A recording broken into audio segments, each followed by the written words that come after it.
Hi everyone, it's Valerie here, and I want to talk to you about something new today. Um, in my past video, I told you that I had not always been a healthy person, and in the year 2000, I had a brain tumor, and I don't want to go into all of the backstory of that, but out of that incident came a healthy habit that I'd like to share with you today. So I will get off the live clip and so I can give you some other information. So what did I learn from brain tumor time? And this is not about cure for illness. This is about preventing illness. And I'm glad you joined me today. Well, the why that I'm going to talk about is not why I got the brain tumor, of course, though there could be a lot of reasons for that. But the why I'm coming to tell you this story or this sharing this new lesson. Now, this becomes a little difficult to talk about because it happened at the time I was a resource teacher, and I had a benign brain tumor that did affect my life, but I also had a student who came into the city for the treatment of his tumor, and his was an aggressive tumor that he was not going to recover from. It was not operable. And this beautiful little grade 3 boy, all he wanted to do was to learn cursive writing like the other grade 3s. So the only way I could help was to prepare his papers. He was excited anytime he could do his writing sheets. And that didn't last very long because soon he was too sick to even come to the classroom. But when he was at home, he still wanted to do his writing sheets.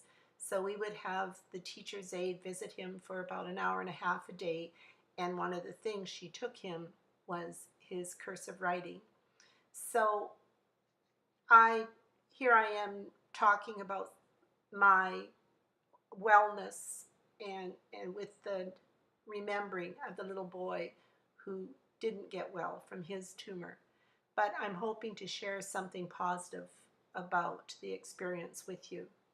So at the point, my tumor was surgically removed, successfully removed, but at the point for about 8 months before, it was very, very painful. And it was especially painful if I laid down. It would be like the worst hangover that you've ever had in your life, multiplied by 10. I don't know how to describe it for people who haven't had a really bad hangover in their youth. And it would just pound, my head would just throb. I would wake up, I just didn't know which way to turn. And one night, as I was tossing and turning in my bed, I heard something. Now, if you are a parent and you've had a young child in another bedroom who's not well, you can be in a deep sleep, but if that child calls out for you, you will sit straight up in your bed and you start bolting to the room because they know that they need help. Well, this is the kind of voice I heard. It was like a calling. I was sleeping. I was in a lot of pain, and I heard a voice call, "Hydrate, hydrate." I sat straight up and looked around to see who was talking to me, and there was no one physical there. Now, if I had heard the words, "Get up, Valerie, and have a glass of water," I would have thought it was my dream or my imagination. But the word hydrate would not been how I would have described getting a glass of water. But so I thought I should be a little obedient, and I got up and I filled up 2 glasses of water and sat on the edge of my bed drinking this water. And lo and behold, within about 10 minutes, the severity of my pain lessened. Now, by that time, I was being monitored for the change in my symptoms, and Dr. Loris Cristante, who was my wonderful neurosurgeon, was monitoring me about every 2-3 months at that point. Depending on how I felt, was when he would do the surgery. He didn't want to do it any sooner than he had to, and so we would converse about how I was progressing, and he would take new images to compare the size of the tumor.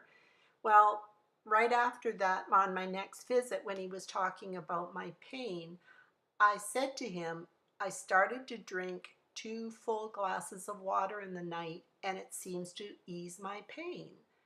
And he said, Valerie, that doesn't medically make sense. He said the extra water should actually increase your cranial pressure instead of make you feel better. But do what works.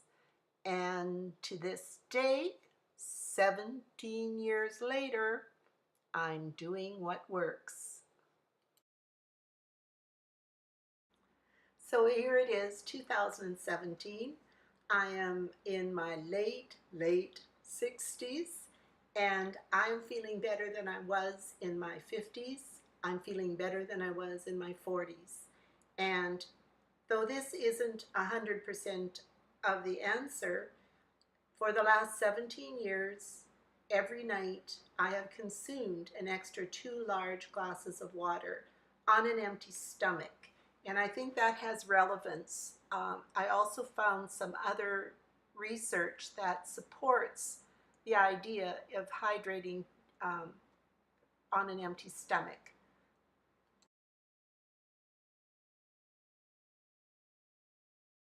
I had heard about a Japanese study that used drinking water on an empty stomach as a claim for cures for different illnesses, but I was surprised to see that Dr. Anthony Biz of the Chiropractic Wellness Center, I think it's out of California, had printed the Japanese method of treatment. So just for interest, I added it here so you can have a quick peek. In closing, I want to say thanks for joining me again today. I also want to add, I'm going to do a little tweak to my hydration routine. I've had the habit for years of having a cold glass of water with my meals, and I'm going to stop that. Instead, I will eat my meal and then enjoy a cup of hot tea afterward to see how that feels and works. So until then, let's keep learning, but use your heart to decide what is the right information for you.